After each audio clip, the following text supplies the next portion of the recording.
Y bueno, para analizar perfectamente todas las aristas que se tienen que tomar en cuenta dentro de la relación entre tecnología y la educación y por supuesto la docencia que juega un papel fundamental. Agradecemos muchísimo que nos acompañe en el estudio a la doctora Sara Lilia de la Trinidad Mora, profesora de asignatura A, interina en las materias de diseño de recursos didácticos y taller de didáctica e innovaciones tecnológicas de la carrera de pedagogía de la Universidad Nacional Autónoma de México. Muy buenos días, doctora. Muchísimas gracias por estar con nosotros hoy en Interfaz. Bienvenida. Muchas gracias. Muy buenos días. Pues bienvenida, estos gracias. son conceptos claves y bueno, ya imposibles de separar uno del otro. Es iluso quienes siguen pensando que podemos pensar en una educación y en una docencia sin tomar en cuenta la tecnología, o bueno, eso es por lo menos mi punto de vista, ya usted me dirá. ¿Qué es lo que podemos entender muy básicamente entre la relación entre la tecnología, la docencia y la educación? Pues mira, es una triada ya fundamental a partir de los años 90.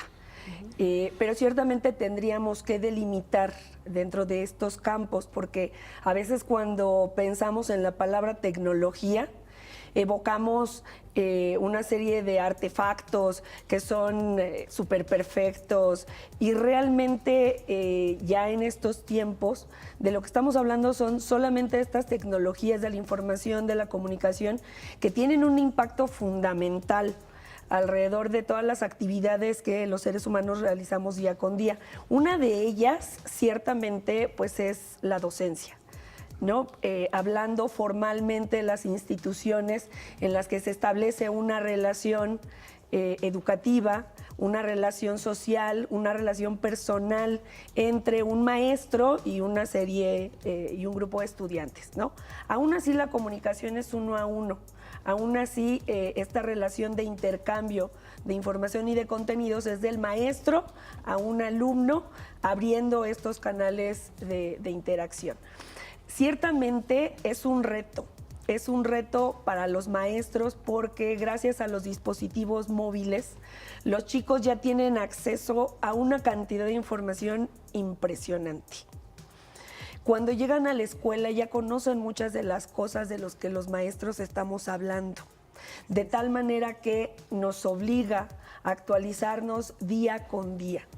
Y no solamente en los campos de los contenidos que nos corresponden curricularmente, sino realmente también en el manejo de las herramientas y el manejo de los ambientes que pues ellos ya tienen contacto.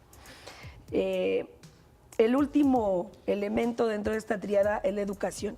Si entendemos la educación como ese proceso de socialización que convencionalmente era cara a cara, en el que de alguna manera esta comunicación tenía mucha afectividad, tenía mucha expresión gestual y corporal, ahora se va mediando por los dispositivos móviles, por las tecnologías de la comunicación, pero también se va mediando por el tipo de lenguaje que utilicen, sea visual, sea escrito, ya comparten memes, hay un peligro también porque están compartiendo imágenes personales, están compartiendo imágenes privadas, imágenes que los adultos de alguna manera ya no tenemos acceso a ello.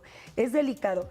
Yo creo ciertamente que como educadores, como profesionales de la educación, tenemos un reto tanto personal como profesional. Personal en tratar de indagar dentro de los intereses de los chicos, de las chicas, qué es lo que están rastreando, pero también nos obliga a formarnos en el manejo tecnológico para el desarrollo de habilidades.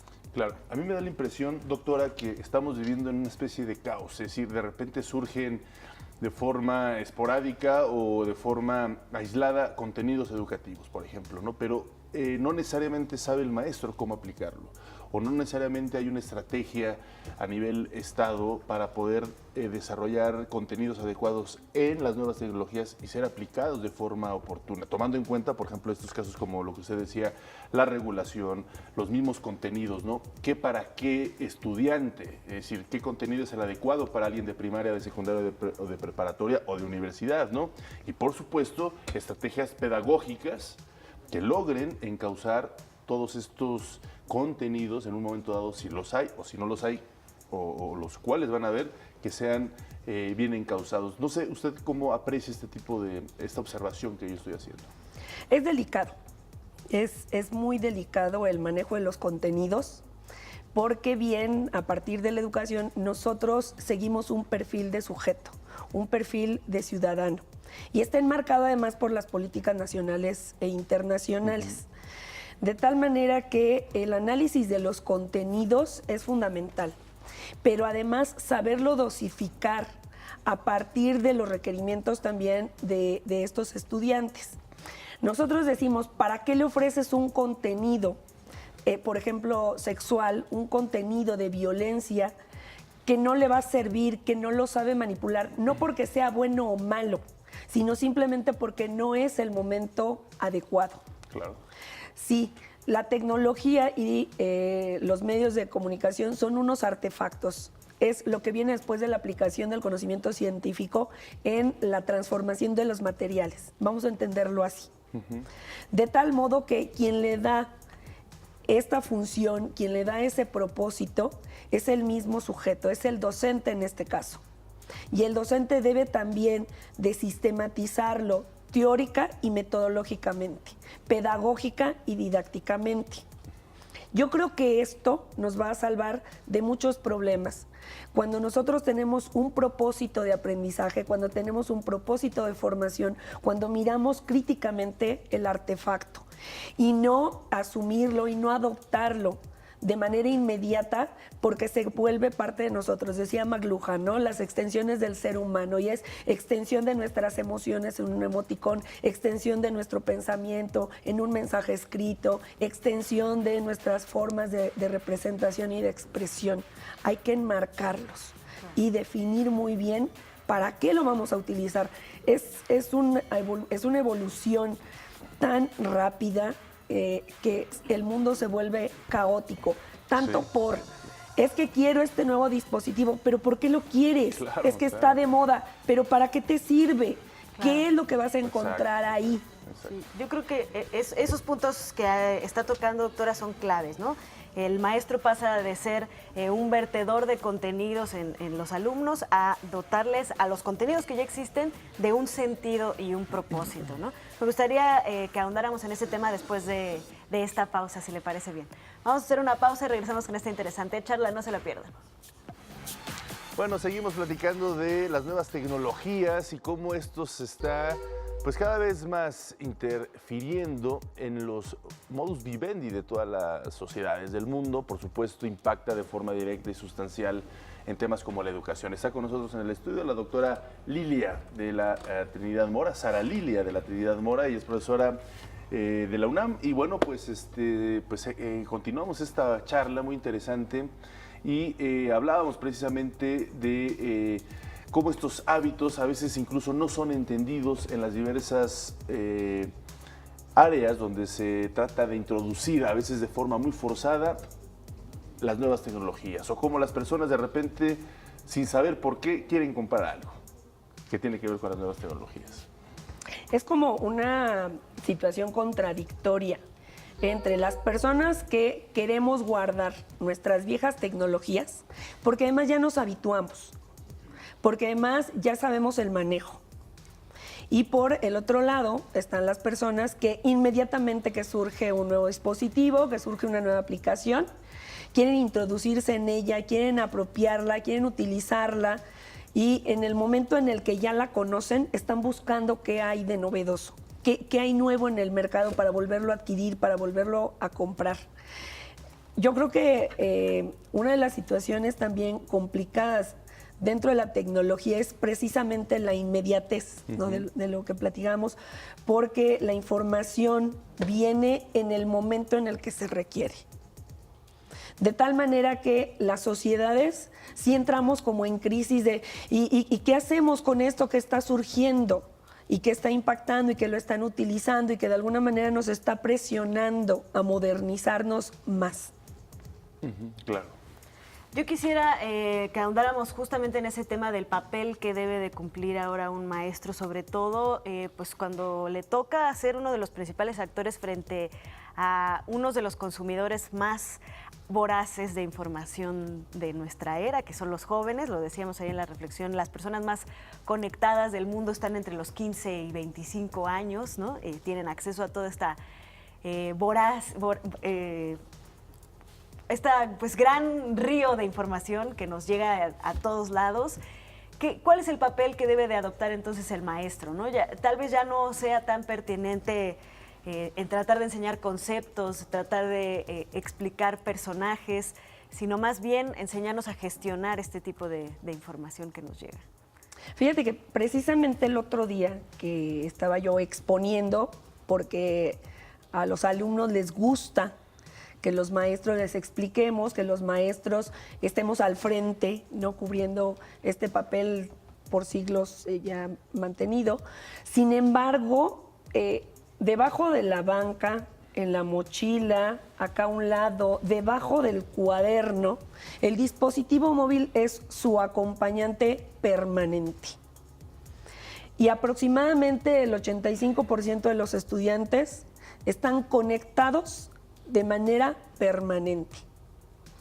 ¿Qué es lo que sucede cuando entran a clase? Siguen estando conectados, pero es como intermitente. Se conectan y se desconectan en el mantenimiento de la atención hacia lo que el maestro está exponiendo. Ellos piden, maestra, nos va a dar clase, pero quieren la clase para que el maestro pues esté hablando, esté en su exposición catedrática y ellos por el otro lado puedan estar comunicándose, puedan estar intercambiando con sus grupos de amigos, con sus grupos, con sus redes sociales, aún lo que nosotros estamos exponiendo. Algunos maestros dicen, hay que apagar el celular, pero el chico se sale en la universidad. Yo creo que todavía en las edades tempranas, porque aún los niños de preescolar ya manejan los dispositivos móviles, sí, ya manejan las computadoras. Sí, los papás les dan, ¿no? YouTube para entretenerlos. Si antes era la nana tele, ahora es la nana celular, ¿no? Y cumple con el desarrollo de algunas habilidades. Sí, nosotros hemos delegado esta parte de exposición, esta parte de explicación al desarrollo de habilidades, dentro de estas mismas habilidades, dentro de este mismo fomento de estrategias, debemos de ser muy hábiles para que ellos vayan construyendo sus propios conceptos, sí, que puedan signar y que puedan decir qué son las cosas, no solamente en la ejecución directa. Por ejemplo, ¿usted considera que debe ser adecuado la prohibición de los celulares, por ejemplo, en esos periodos de clases, o sea, desde primaria, secundaria, preparatoria, incluso en la universidad? Si las clases o si el periodo escolar dura 6 horas, que esas 6 horas no se pueda usar para nada el celular, como está pasando, por ejemplo, en algunas sociedades, incluso como en Francia, ¿no? Que están evaluando esa posibilidad, pero también incluso evalúan de que cuando salgas de trabajar nadie te hable para el trabajo, ¿no? Que los jefes no hablen a los empleados para cuestiones laborales. Es decir, sí estamos hablando de temas serios a nivel tecnológico. Ah, sí, claro. Fíjate que es una pregunta que es difícil, porque yo a mis alumnos les digo que pueden utilizar el celular. ¿Para qué? Pueden tenerlo ahí. ¿Para lo que sea? Para lo que sea. Eres muy porque quien se pierde la oportunidad del aprendizaje, quien se pierde la oportunidad del seguimiento de la dinámica de la clase es el mismo alumno. Uh-huh. Así lo he hecho, sí, sin embargo, sí llega un momento en el que es molesto. Claro, para ti como maestra, ¿no? Para mí como maestra, para los alumnos que realmente están poniendo atención. Claro.